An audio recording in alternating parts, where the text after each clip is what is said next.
So today I'm sharing with you the 7 finance books that I'm reading this year so I can achieve financial freedom earlier rather than later and hopefully retire before age 67. Because hey, who wants to work in their 70s, right? If we're just meeting, my name's Alvin and I usually talk about starting and growing your career in project management on this YouTube channel. But today, I'm talking about one of the most important topics that school never taught us, which is finance. Throughout all of middle school, high school, and college, I did not take any classes in finance. Instead, I took what I think are useless classes like calculus, linear algebra, and differential equations, which I don't even use today. And what's even stranger is the fact that finance has the biggest impact on our lives, and yet here we are, not even educated about how to manage and how to spend our money. So it's on us to develop our financial literacy so we're not broke, so we're not living paycheck to paycheck. Make your money work for you so you can live the life that you want and reap the rewards later. So today, I'm excited to share with you what's on my finance book list in no particular order and why I'm reading them. I have purchased all of these books using my own money, and this video is not sponsored. If you're interested in any of them, check out the books using my links in the description bar down below and stick until the very end for the juicy finance books that's shattered many of my limiting beliefs and my money mindset from when I was growing up in a very low income and frugal Asian household. As we get into this, join me in the comment section down below. What finance books do you recommend reading? Drop me a comment below and share your recommendations with me and our community. I'd love to hear from you. So to start things off, the first book is called The Psychology of Money: Timeless Lessons on Wealth, Greed, and Happiness by Morgan Housel. I bought this book earlier this year, but I just haven't had the chance to sit down and actually read it. It's sold more than 5 million copies and has been cited by so many people as one of the best finance books to read. So I'm definitely going to start my year off reading this book to learn more about the psychology and the relationship that we build with our money. The second finance book that I'm reading this upcoming year is called The Millionaire Next Door by Thomas Stanley and William Danko. Have you ever wondered what are some of the biggest habits and traits of those people who are millionaires? I do. Growing up as a kid, I was raised in a low-income Asian family household. I'm not a trust fund baby, and I didn't grow up in wealth. I've worked hard for every single dollar that I've earned, whether it was pushing carts or stocking shelves at Target, and even working 60 to 70-hour work weeks as an engineer and eventually as a project manager. So I want to read this book so I can learn the biggest insights about how to build wealth through everyday simple habits from these so-called millionaires. Now, the third book is meant to really build my foundation to understand how to invest. I actually invest through Vanguard, and I want to read directly from the source of truth. That's this book. It's called The Boglehead's Guide to Investing. It's supposed to provide the wisdom and the investment principles that stems from the person who founded Vanguard himself, John C. Bogle. Since our lives are pretty busy, we work more than 50 to 60 hours a week at our day job, and then afterwards we have to balance the rest of our time taking care of our health and spending time with our family, our friends, and of course our hobbies.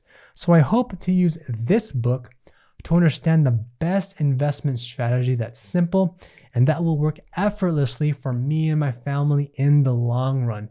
And hopefully it won't be too complicated. The next book is meant to solidify my knowledge in understanding low-cost index fund investing by the OG man himself, John C. Bogle. You heard that right. And that book is The Little Book of Common Sense Investing. This is a super small and thin book.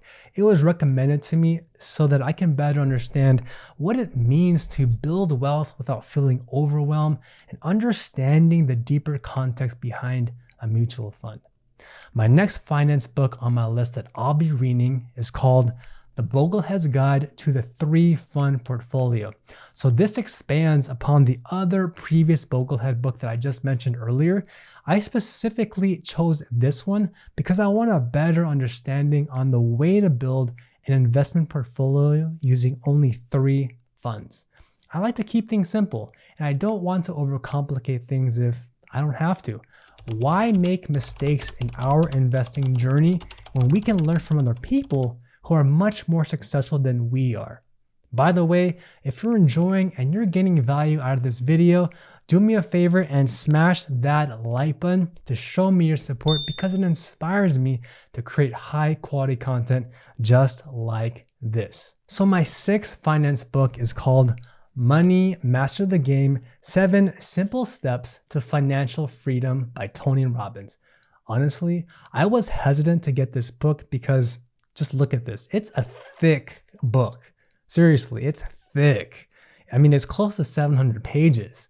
But when I was searching for the best financial books to learn about investing and how to become financially free, this book by Tony Robbins appeared almost everywhere. So I decided to put my foot down and purchase it. This book is supposed to be a comprehensive guide to financial freedom where Tony Robbins gives actionable tips on investing, saving, and taking control over your financial future. I've actually read Tony Robbins' other book called Awaken the Giant Within, and I also listened to his audiobook for Unlimited Power. They're both extremely motivational that build your confidence so you can achieve success. I gained a lot of value out of them, so I'm confident that I'm going to gain even more value out of his thick book called Money, Master the Game. So the 7th book on my reading list is called The 4 Pillars of Investing by William Bernstein. This book is kind of like a mix of academic theory, research, and his own advice into investing and modern portfolio theory. So it definitely is not intended for beginners, and that's why it's later down from my list of books to read. From all the reviews that I've read so far on Amazon, it's one of the best investment books out there that breaks down the history, the theory, and best practices. Now, the other finance book, which is more like a PDF document, so it's not technically a book per se, but it's something that I will be reading. It's a free PDF document called If You Can, How Millennials Can Get Rich Slowly by William Bernstein himself. This is a very short guide to investing for beginners, and I'll be going through it just to be sure I didn't miss any spots from the other books that I've read. I always love to hear different perspectives on how to invest and how to manage your money, and then I can choose a strategy that I align with the most. This is a free document that you can download, so check out the links in the description bar down below to download your own copy. Now, if you made it this far in the video, I'm super thrilled and excited to reveal my bonus juicy finance books that I've read to completely destroy my limiting beliefs around my mindset and making money.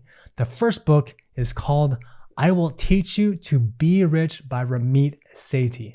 My wife and I binge watched his Netflix show, How to Get Rich, over the course of a week, and it was so freakishly good. His book is by far the most down-to-earth and easy-to-read finance book I have ever read, period. I recommend this to anyone who wants to build that strong foundation in managing their money. The way that Ramit breaks down so many of the finance concepts in easy-to-understand language is so incredibly helpful. It's almost as if you're listening to a podcast and he's talking to you one-on-one, as if he's your bigger or your younger brother. You learn everything about managing your finances, from optimizing your credit cards, investing into high interest accounts, making the best use of your 401k and your Roth IRA, and how to get started with investing in general. This book put me on the path to calculating my net worth and figuring out ways to invest more consistently outside of my day job into my Roth IRA. And the second book is called The Simple Path to Wealth by J.L. Collins. This book is so freakishly good. It's like reading the wise words from your grandpa about investing and what the simplest strategies are if you want to get started right away by investing through Vanguard. He does talk about other options if you don't use Vanguard, so I highly recommend picking this one up. If you want to reach financial freedom before you retire, you must read this book because it's going to put you on the right path to success. Now, the third book that complemented my understanding of investing through Vanguard was this really small book called The Smartest Investment Book You'll Ever Read by Daniel Solon.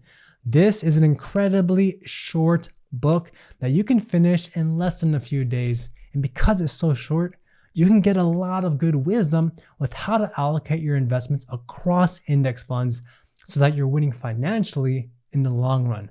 I've personally bookmarked page 13 because he has a table here that shows a percentage to invest based on the level of risk that you're willing to tolerate. Now, the fourth bonus book that shattered quite a few mindset beliefs for me is called Buy This, Not That: How to Spend Your Way to Wealth and Freedom by the Financial Samurai, aka Sam Dogan. I love how honest he is about his journey towards wealth and how he explains everything from what a bear market is to taking a risk-based approach with managing your money and how to allocate your investments among stocks and bonds based on your age level and just through different models.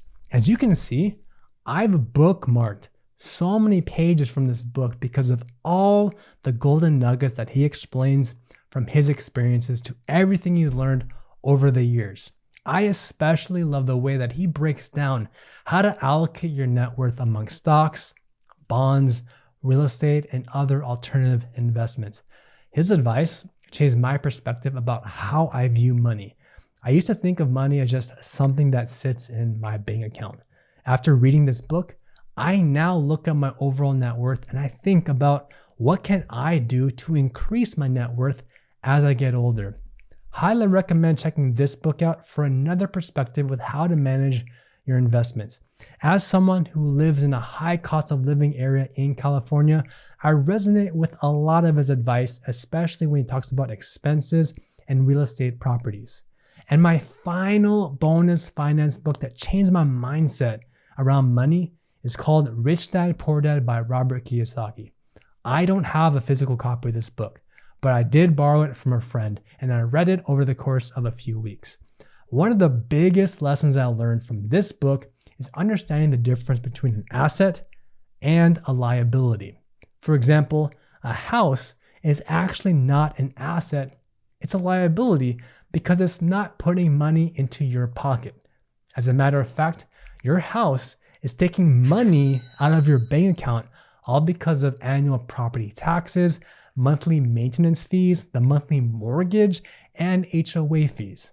Anything that puts money into your pocket, that is an asset.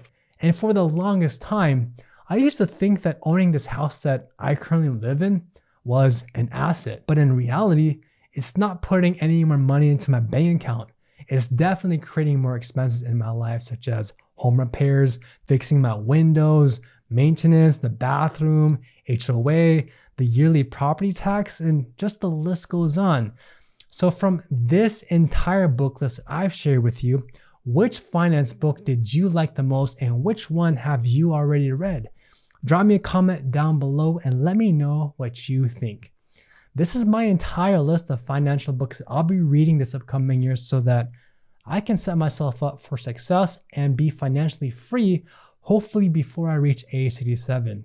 And I'm confident that if you read these books, you'll be joining me on this journey as well. Now, if you're interested in learning more about the books that I'm actually listening to right now, please watch this video next, and I'll see you in the next video.